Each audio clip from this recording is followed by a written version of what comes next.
আমাদের গল্পগুলো অল্প সময়ে ঘর পাতালো, তারপর পথ হারালো তোমায় আমায় নিয়ে।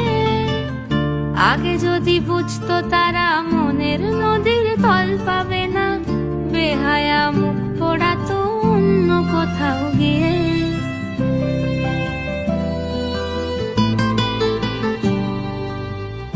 আমাদের গল্পগুলো অল্প সময়ে ঘর পাতালো, তারপর পথ হারালো তোমায় আমায় নিয়ে। আগে যদি বুঝতো তারা মনের নদীর তল পাবে না, বেহায়া মুখ পোড়াতো অন্য কোথাও গিয়ে। আমাদের গল্পগুলো